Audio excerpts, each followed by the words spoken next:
Bueno, sí, Jesús lo dijo, ¿no? Consumado es, allí en la cruz. Consumado es. Ya veremos ese vocablo, porque ese vocablo tiene unas implicaciones, no solo su significado propio, ¿no? Sino la idea que lleva aparejada ese vocablo según el contexto donde esté. Eso lo veremos porque va a ser nuestro próximo estudio. Y es muy importante. Pero lo cierto, ya se los adelanto, es que el Señor dijo consumado es, y eso fue así. Allí terminó todo. Obró la redención con sus tres partes, el hombre integral, porque la redención tenía ese carácter infinito y eterno. Y eso de infinito y eterno lo tenía Jesús en su persona, y en su alma, en su cuerpo, en su espíritu, como hombre.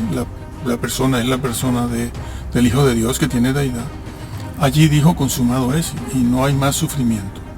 Allí su alma sufrió la separación de Dios, que ya lo explicaremos, porque no estamos explicando qué es eso de separación, porque nos imaginamos que simplemente Dios se fue, lo dejó ahí, un momento, eso es así, pero esa es la afirmación, no la explicación. Esa es la afirmación, no la explicación. Como hicieron estos señores en el siglo XVI, que hicieron unas afirmaciones, pero no explicaron bien, no fueron bien explícitos. Lo van a explicar sus seguidores, pero claro, sus seguidores, cada quien va a explicarlo como cree que lo entiende bien. Ahí está el problema. Y cuando uno va a la exégesis y a la armonía de los pasajes, las citas, mejor dicho, bíblicas, uno se da cuenta que no las respetaron. Todos los versículos que hablan de eso, que era muy claro, y por eso ellos mismos nos dicen que a partir del siglo XVI vino un cambio. Es decir, hemos descubierto que el alma de Jesús sufrió el infierno. Por eso han cambiado la palabra. Les gusta ese término. Sí, les gusta ese término de infierno por esa razón. Les gusta más que Hades, no siendo bíblico, por las connotaciones que el vocablo infierno tiene. Pero resulta que Jesús, que está en la cruz, y como persona íntegra y en una dimensión eterna, dice consumado es. No, eso no es pasivo. No, nadie lo hizo por él. Eso no hay que explicarlo. Como tú dices, hecho está. Pero lo has hecho tú, como cuando una persona hace algo y dice, está hecho. Bueno, lo hice yo. Bueno, ya eso lo veremos. Consumado es, como hemos dicho ahora. Entonces, sí, pero Jesús allí. Pero hay otros versículos también en Hechos 2, el apóstol dice, recordando el Antiguo Testamento, dice eso. Dice, no dejarás mi alma en el Hades. Entonces, ¿cómo es posible que entonces hayan una parte de ellos en el siglo XVI haya dicho que murió y se fue al cielo? Pero Señor, si el versículo está diciendo por todas partes, la analogía del tema está diciendo que por una parte está diciendo que descendió espiritualmente, y en el espíritu está su alma, no pueden separar tampoco eso, Dios mío. Pero lo hicieron, sino de manera explícita, porque no explicaron de manera implícita con lo que usted está diciendo. Pues se supone que el alma está con el espíritu, no lo separe del espíritu. Pero ¿a dónde fue? Descendió. No solo Pedro dice que se descendió, sino que ya se decía en el Antiguo, también en el Nuevo, que su alma fue al Hades, o descendió. Las dos cosas, porque el cuerpo se queda en el sepulcro, pero sería el alma, el espíritu y el alma el que desciende al Hades. Entonces, ¿cómo es posible que digan, no, inmediatamente después de la muerte ascendió? Pero bueno, señores, si ustedes leen la Biblia, es que el comentario que hizo uno de ellos una persona importante en aquel momento, pero importante para nosotros no lo es. ¿Por qué? Porque no respetó el texto bíblico. Pero bueno, para ese grupo lo es. Ellos van siguiendo como la oruga a estos señores. Pero, ¿cómo va a decir usted eso? Si además se dice también que descendió. Muere y desciende. No dejes mi alma en el Hades, pues entonces está en algún sitio. No fue al cielo. No la dejes en el Hades. Entonces ya encontramos ahí un error que desglorifica al Señor. O sea, completamente anacrónico, sí, Señor. Entonces, ¿cómo va usted a decir eso? ¿Cómo lo va a decir? No, el alma sola no está en la cruz. Si Él sufre en la cruz, lo que sufra, lo está sufriendo en su alma, su espíritu, su cuerpo, en todo el ser. Porque la redención la redención tiene esa dimensión eterna, porque las leyes que se quebrantaron son eternas. ¿Por qué son eternas? Porque las creó un ser eterno. Las creó un ser eterno. Cualquier cosa que sale de la mano de Dios tiene esa dimensión, como ya explicamos muy bien hace 1, 2, 3 vídeos atrás. Que claro, esa parte sí habría que volverla a decir porque es muy importante, es básico para poder entender esto. Pero Él desciende y en algún sitio fue. Vamos a ver a dónde fue. Porque Él dice, no dejes mi alma en el sepulcro. Incluso aceptando que Hades se refiere al sepulcro, que no es así. Ahora vamos a ver algo sobre esos dos vocablos. Aceptando cómo usted no se está dando cuenta de que Él no ascendió. Además, el alma no queda en el sepulcro. No puede quedar en el sepulcro. Eso es de aceptación general. Todos aceptan eso. Que lo que queda en el sepulcro es el cuerpo. Entonces, ¿a dónde fue su alma? Pero si en varios sitios se dice que descendió, y el Nuevo Testamento lo recontraconfirma, el Jesús mismo. Bien, quiero darles una idea sobre cómo se usa el vocablo sepulcro y Hades en el Antiguo Testamento. Tienen un ejemplo evidente en Jonás. Jonás habla de que él descendió. Bueno, vamos a verlo mejor. Este va a ser el próximo estudio. Aquí está, de paso se los muestro ya. Aquí vamos a ver el vocablo consumado. Bueno, lo podemos ver ya, sí. Bueno, vemos el vocablo consumado, ya que estamos hablando de eso, ¿no? Y pasamos a Jonás. No nos podemos olvidar de Jonás. Bueno, Jesús lo dijo, ¿no? Hay algo sobre los seres espirituales. Cuando dijimos en el vídeo pasado que los seres espirituales no predican el Evangelio, hay algo que, sobre todo los adventistas que están con el tema de los 3 ángeles, y venga con los 3 ángeles, y claro, ellos pueden pensar que, porque ese versículo está aquí puesto en Apocalipsis 4, 6, 13. Sí. Bueno, ellos pueden pensar, lo tienen ahí. No, yo lo acabo de ver ahí, sí. Que allí estaba predicándose el Evangelio, porque están obsesionados con esto. Es un gancho, ¿no? Es un gancho. Uno de los grandes líderes de ellos se queja de que su propio pueblo, el pueblo de ellos, no se ocupe más de estos 3. No se ocupen más de los 3 ángeles. Y claro, ellos pueden pensar, no, sí, los seres espirituales se predican el Evangelio. Vamos a ver, ¿qué están haciendo esos ángeles allí en Apocalipsis 4? ¿Están predicando el Evangelio Redentor? No. Están esos 3 ángeles justo en la venida del Señor. Y entonces entienden el vocablo predicar ahí porque sí, está salvándose la gente. No, el Señor ya ha venido. Lo que se está haciendo allí es hablar del juicio. Está en la misma venida del Señor y no están predicando el Evangelio Redentor a nadie. Entonces, señores, a ver si nos detenemos un poco más, en lugar de estar como las orugas, ¿no? Una detrás de la otra. Yo he visto eso con mis ojos varias veces en el campo, en invierno, se les ve, ¿no? Y hemos visto eso.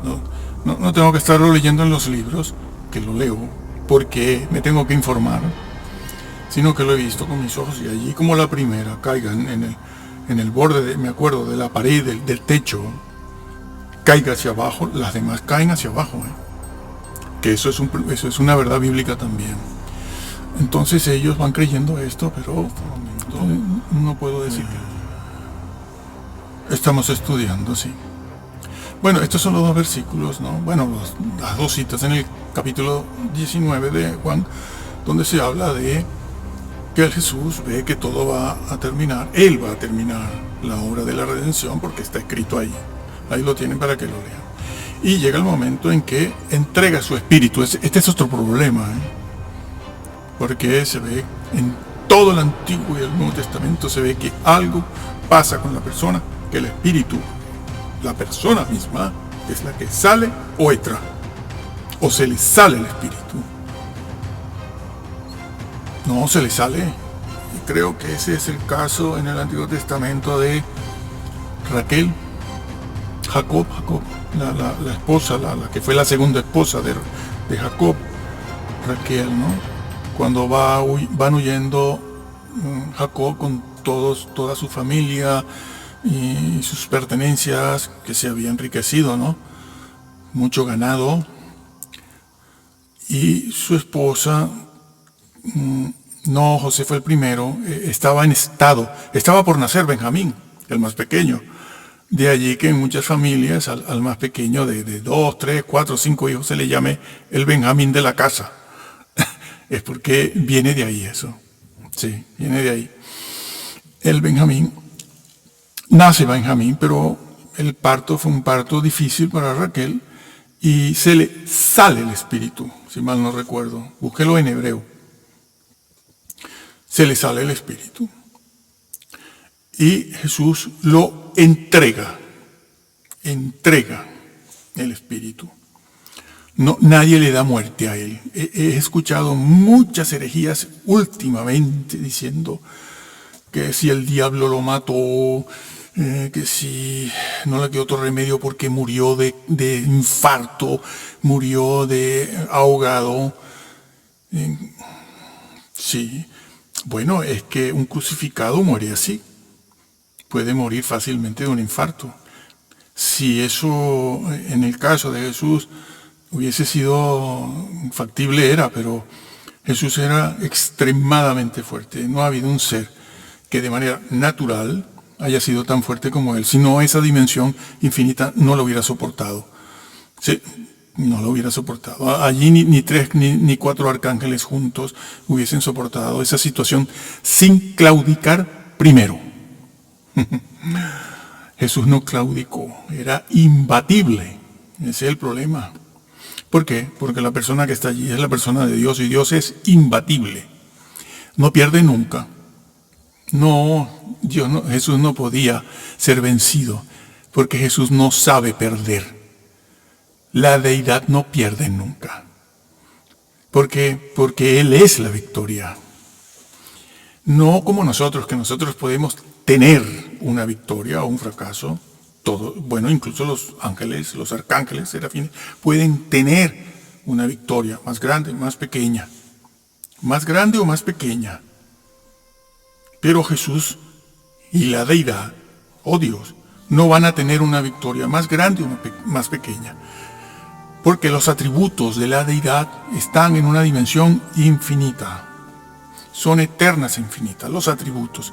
Y la persona que ha asumido naturaleza humana tiene esos atributos eternos e infinitos. Y en Jesús no simplemente obtiene una victoria, ¿no? Él es la victoria. Por eso no falló, claro que no. Él es la victoria. Es como el amor. ¿Se acuerdan que se los expliqué hace 2, 3 vídeos atrás? Lo han visto mucho, sí. Lo han visto mucho. Y me consta que, yo creo que ya lo dije, ha sido de gran bendición para algunos. Para 4 gatos, sí. Porque los demás no. Entonces, repito, eso sí lo recuerdo. O vamos a recordarlo.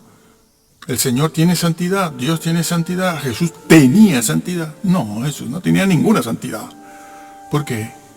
Porque la santidad la tenemos nosotros, porque nos es otorgada. A nosotros nos dan santidad por nombrar un atributo, uno. No vamos a describir aquí todas las virtudes de un hombre o los atributos de Dios, sino esto de referencia. Pero Dios no tiene santidad. Dios es la santidad. Ya está.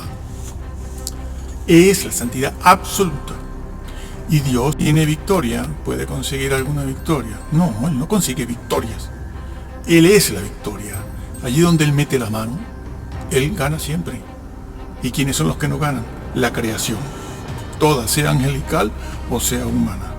¿Por qué? Porque la santidad que tenemos nosotros nos es otorgada. Y esa santidad o esa benignidad o esos dones o talentos, la bondad, sí, el temple, que Jesús lo tenía todo. El temple, lo que se llama la templanza, el dominio propio ante el pánico supremo. Jesús tenía un temple de acero, más que de acero, era un temple de naturaleza también infinita, si no hubiera podido hacerle frente a aquella situación. Señores, por Dios.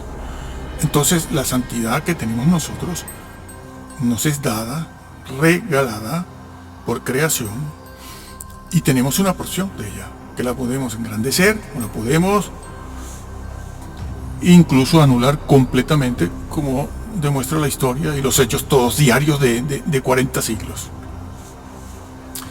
De 40 siglos. Pero Dios es la victoria. Y Jesús obtuvo esa victoria allí completa, en una dimensión infinita, en la cruz, y por eso Él dice, consumado es. Bueno, dije que lo íbamos a ver ahora, no lo íbamos a dejar para el próximo vídeo, pero un adelanto. Allí tienen el vocablo consumado. Consumado. Consumado es nada de pasivo. Ya veremos eso en la gramática. Nos interesa el vocablo griego ahora. Ese vocablo lo pueden conseguir en cualquier manual que sea imparcial. Hay que empezar a decir eso porque cada religión, cada denominación, sobre todo las del siglo XIX, tiene su propio diccionario. Y se guían por ese diccionario.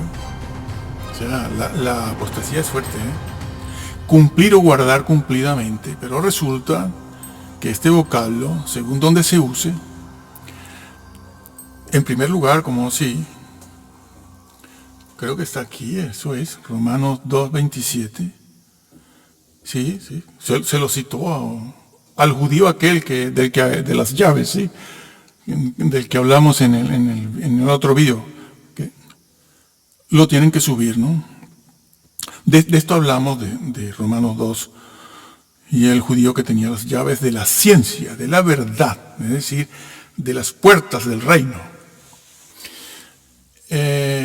Allí Pablo utiliza ese vocablo consumado, ese es en griego, que significa guardar completamente. Nada de cacareos, venir aquí y decir, bueno, guardar sí, pero bueno, eso no es una cosa cumplida, perfecta, siempre andan con eso. No, ese vocablo significa cumplir perfectamente. Y además, ¿qué dice Pablo allí? La ley. Bueno, los ritos. No está hablando Pablo de ritos. Cumplir perfectamente los incrédulos, los paganos, los que no conocen los mandamientos de Dios. Sin embargo, Pablo se los pone de ejemplo a aquel judío que estaba seguramente una evionita. Claro, estaba en la iglesia de Roma. Por cierto, algo que creo que yo no se los he dicho, porque a veces hay mucha información. Quiero decir mucha cosa que viene aquí y que hay que decirlas todas ellas para que se sepa bien de qué se trata esto. Pero se los digo ahora. En Roma habían ebionitas, pero toda Asia Menor, como hemos visto en los 15 vídeos anteriores, estaba llena de prosélitos y de judíos mesiánicos, que eran los ebionitas de aquel momento. Y resulta claro lo que les he enseñado allí, en lo que el mismo Jesús menciona. La iglesia de Esmirna era Pérgamo, cuando dice, bueno, porque Pérgamo, Esmirna, la Odisea, Éfeso, eran ciudades que estaban allí en Asia Menor, todas juntas. Por eso se nombra en Apocalipsis. Y esa zona era muy rica y había muchos judíos allí. Muchos de ellos se hicieron cristianos, que son los mesiánicos y ebionitas, pero de sinagoga de Satanás. ¿Por qué? Porque no hubiera dicho iglesia de cristianos. No, sinagoga. Aquellos judíos que les gustaba mucho el vinito, pero estaban en la iglesia. Bueno, en la iglesia cristiana, sí. Junto con los prosélitos, que ya no serían prosélitos, serían cristianos. Convertidos por Pablo. Pablo les explicó bien a ellos el evangelio y se los da. Entonces, Pablo, hablando de los que no conocen, nunca conocieron la ley de Dios, el decálogo, dice, ellos pueden cumplir de manera natural lo que puedan saber de la ley de Dios. Y dice, pero muchos de ellos guardan perfectamente, sí, pero no son salvos. Nadie es salvo por guardar la ley. Eso de la ley viene después, para el creyente, el convertido. Pero ellos, hasta donde pueden y hasta donde saben, pueden respetar la conciencia y psicológicamente respetar las advertencias de Dios en cada hombre. Y Pablo la usa allí en el sentido moral. Después les habla de la circuncisión, ahí en ese versículo, léanlo, porque aquí no vamos a entrar ahora. Guarda la ley y sin embargo es un incircunciso. Entonces, ¿qué ley guarda? La ley moral. Son incircuncisos, no se está hablando, ellos no conocen la ley ritual. Y ese mismo vocablo en Hechos 13 también se emplea para hablar de algo que se finaliza, se completa de manera perfecta. Y lo está diciendo, ahí lo estoy viendo yo aquí, sí. Y habiendo cumplido todas las cosas de que él estaban escritas, quitándolo del madero, esta otra confusión que tienen. Creen que madero es una cosa y que cruz es otra. Sí, son dos cosas diferentes, pero a veces entremezclan, como vamos a ver ahora con Jonás, en cuanto a sepulcro y Hades. Lo pusieron en el sepulcro a Jesús. Ver su uso en Apocalipsis 10, Hebreos 2, un total y perfecto cumplimiento. Ustedes siguen investigando, yo les estoy dando esta base para que se den cuenta que ese vocablo, consumado tiene implicaciones morales. No simplemente que fui a la cruz y me dejé matar porque, bueno, teníamos que tener una víctima y que muriera para que nos diera un buen ejemplo de amor. Eso es una cosa con la que Jesús cumplió. Pero hay otras. Cumplió moralmente la ley de Dios, que para nosotros está resumido en el decálogo. De allí que ahí empieza la respuesta a la pregunta que hemos hecho hace 2, 3 vídeos atrás. Algunos creen que es que no lo sabemos. No, sí lo sabemos. Miren, ellos comentaron y dijeron, bueno, los que le siguieron,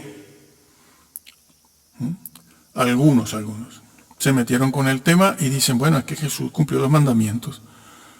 Cumplió los mandamientos, no los anuló. Alguien tenía que demostrar que la ley moral de Dios era perfecta y se podía cumplir. Y Cristo la cumplió. Pero han venido otros por ahí y han dicho, y la anuló. ¿Dónde está eso? Hombre, que si la cumplió, la anuló. Porque salvo, siempre salvo. ¿Cómo es esto? Perseverancia. No pasa nada. Yo digo, pero ¿de dónde sale esto? De Agustín de Hipona y de los maniqueos. Por eso este señor anuló el decálogo, lo quitó. Por eso quitó segunda de Pedro y quitó sobre todo el libro del Nuevo Testamento que más ensalza a Jesús y explica su naturaleza y la obra de la redención, que es el libro a los Hebreos. No hay otro como ese. pero lo anularon. Están muy contentos también con eso.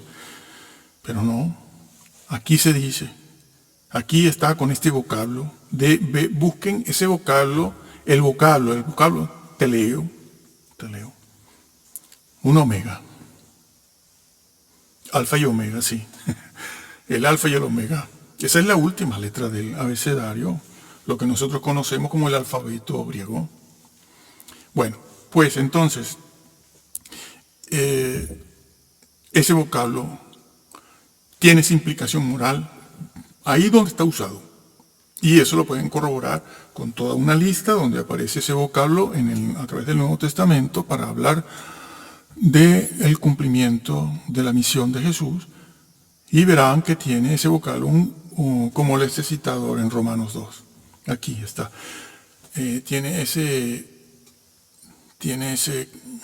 esa connotación. Yo creo que yo se los escribí por ahí para que se pusiera lo que es el significado de un vocablo y la connotación. El significado de un vocablo es lo que significa fundamentalmente, sí, en su base, básicamente ese vocablo significa eso. La connotación es la idea que trae aparejada. La idea que trae aparejada es la connotación. Como cuando uno dice, por ejemplo, Alfredo le advirtió a sus empleados tal cosa. Les advirtió. Bueno, pero resulta que hay muchas formas en que un jefe advierte a sus empleados, un capitán advierte a su tropa sobre algún hecho, sobre algún acontecimiento o sobre alguna labor. Hay muchas maneras de advertir. Sí, y según como usted lo haga, lleva una connotación de amenaza, que exactamente otras advertencias no llevan esa carga emocional, esa carga moral, esa carga psicológica, no llevan, porque es una simple advertencia amistosa. Tengan cuidado con esto porque esto nos puede dañar. Y bueno, una advertencia en medio de la familia, ¿no? O una advertencia a un hijo, ¿no? Que no lleva una amenaza. No siempre lleva una amenaza. Pero hay advertencias que según el tono de voz, también el idioma, sí. Y lleva una fuerte carga amenazadora. Y eso tienen que tenerlo en cuenta con estos vocablos. Los que se dedican al griego, ya les he dicho muchas veces que tienen que estudiar todo el griego que puedan. Si pueden estudiar filología griega, mejor. Eso va a incluir el koiné. Sí, señor. Entonces, estudienlo. Pero es que traducir una palabra por otra y decirme, eso es un tiempo perfecto, eso es un sustantivo. Bueno, eso está bien, muy bien. Pero has de ver, estudiar el consenso de la palabra, del vocablo, has de ver en qué contexto está, hay que ver cómo se usan otros sitios similares. Es todo un trabajo que de paso no lo hicieron y por eso se equivocaron y desglorificaron a Jesús. Ese es el vocablo. Consumado. Ese es el vocablo consumado. No voy a dejar más aquí en cuanto a este vocablo. Y después dice, bueno, veo que aquí hay continúa esto en un punto 2, ¿no? Precisamente se les puso esa llave, ¿no? Porque es clave. Porque indica que Jesús cumplió el aspecto moral que había sido quebrantado en el Edén, la justicia. Por eso se dice que somos renovados a justicia. Muertos a los pecados, vivamos a la justicia. Entonces, por eso se dice, claro. Y él cumplió el decálogo. Pero claro, puedes estirar un poco, tirar, alar de la cuerda y decir, ya no tengo que cumplirlo. Cumplir significa quitar. quitar. Cuando el vocablo que se utiliza allí para el vocablo que ellos utilizan en Colosenses 2, creo, ¿no? Con aquello de que crucificó en la cruz, que es el que estamos viendo. Dicen, no, crucificó el decálogo. Y meten el vocablo crucificar, meten el decálogo y peca fuerte. Ojo, que eso en nuestro idioma, por lo menos latino, en latín, en el castellano digo, puede sonar como una ironía, ¿no? Que se aprovechen y lo digan. No, eso es una ironía. Van a tener que dar mucha cuenta. Bueno, si son cizaña, no. Eso van directo a donde tienen que ir. Suena ironía. No es una ironía en el alemán. Es una cosa dicha seriamente. Cuanto más peques, mayor será la gracia. Así que no pasa nada. Y eso lo han dicho también los que han interpretado a los del siglo XVI. Porque en el siglo XVI no explicaron muchas cosas, no fueron explícitos. Entonces los que vinieron después en sus credos y diferentes catecismos y símbolos cristianos, los interpretaron. Y tampoco coinciden. Vámonos a la Biblia, señores, a ver qué hago. ¿Qué hago? Los que aman la verdad, que ya sabemos que son 4 gatitos. Veremos ese vocablo, que no hace referencia necesariamente, si usa ese vocablo para los ritos. Los ritos. Está puesto esto aquí. Vamos a ver. A ver esto. Después de entregar su espíritu, lo que les había comentado al principio, ¿no? ¿A dónde fue Jesús? ¿Al Hades o al paraíso? ¿O a los espíritus encarcelados del tiempo de Noé? ¿O a los contemporáneos que estaban en el tiempo de Noé? ¿O al purgatorio? Bueno, aquí hay algo que es importante, que lo veremos. En primer lugar, a partir del siglo XVI, no armonizaron bien. Si es que tomaron en cuenta los versículos, porque yo veo que no los tomaron en cuenta.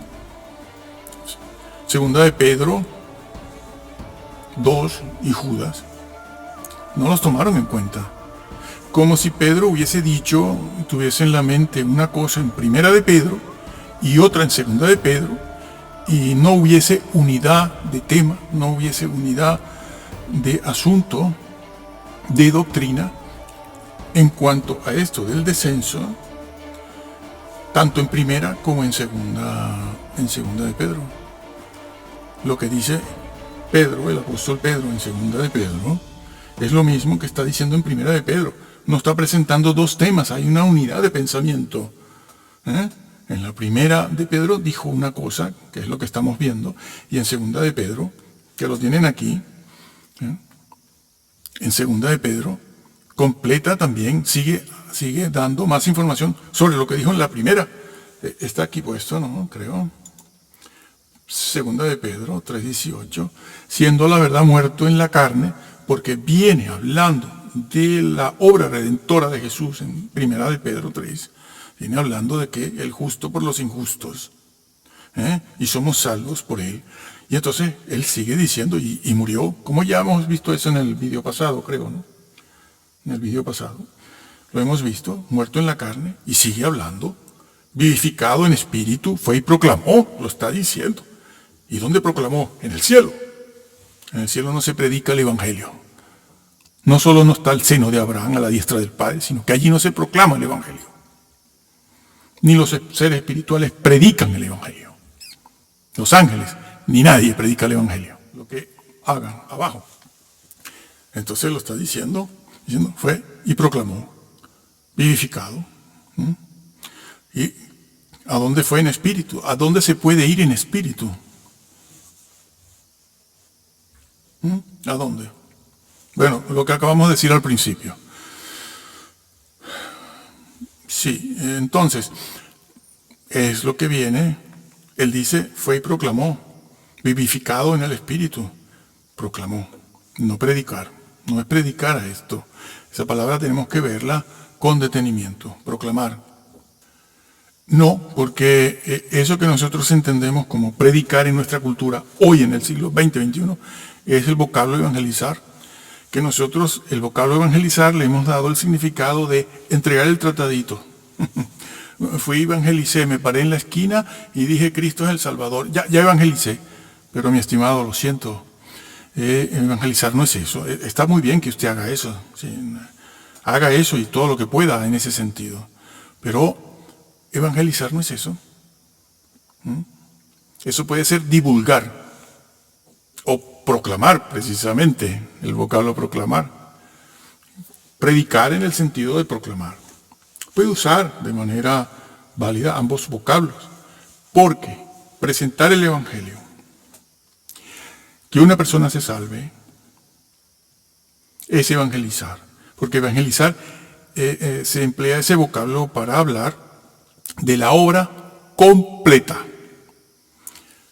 Presentación del Evangelio, conversión, santificación, crecimiento, vida cristiana de oración, vida cristiana de oración, ayuno, testimonio, limosna, como mínimo.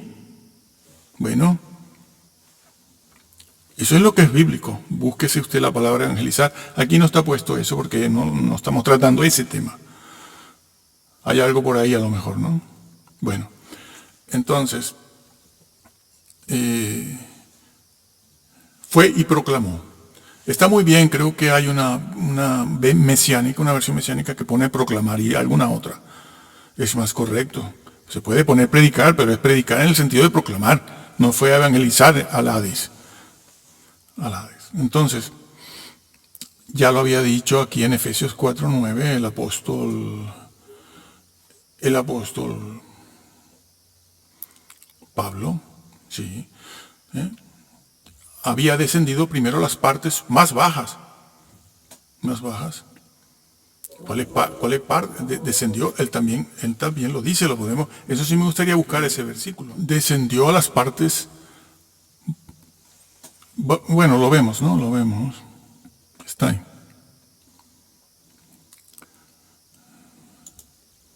De acuerdo.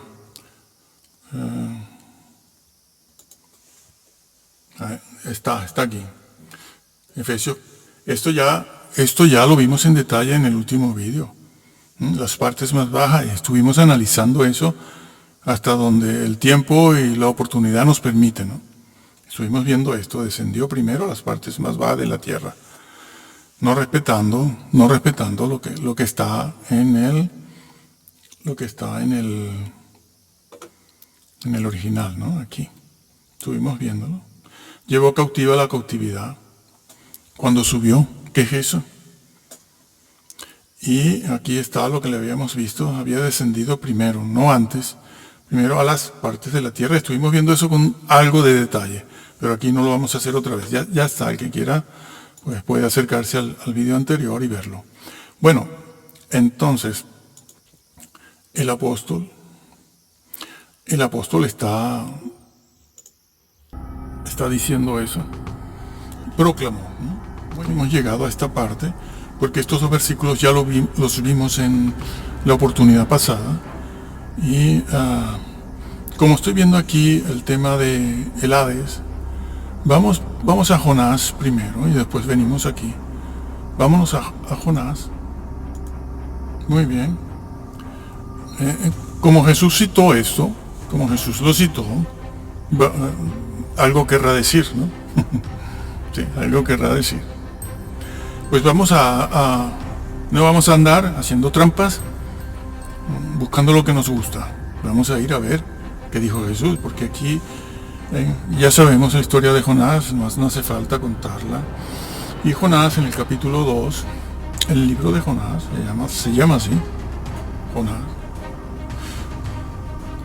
Era un profeta. Entonces oró Jonás a Jehová desde el vientre del pez. Tuvo tiempo para orar. Y dijo, invoqué en mi angustia a Yahvé, y él me oyó. Desde el seno del Seol clamé. En la sepultura no se clama.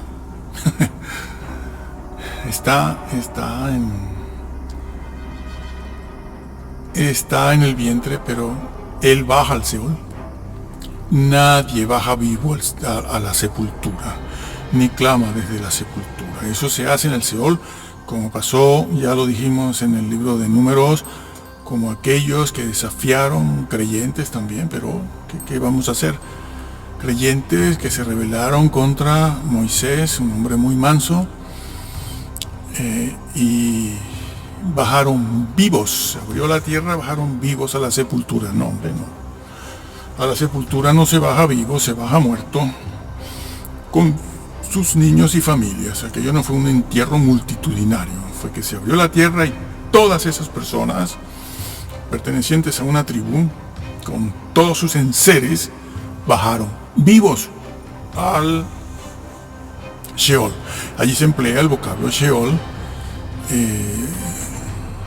para hablar de ese lugar donde habitan los espíritus de los muertos, en un estado consciente, ¿no? Aquí es lo mismo. Desde el seno clamé. Y aquí el vocablo seno habla de la parte más profunda, más íntima del Seol. Porque el mismo Señor, ¿no?,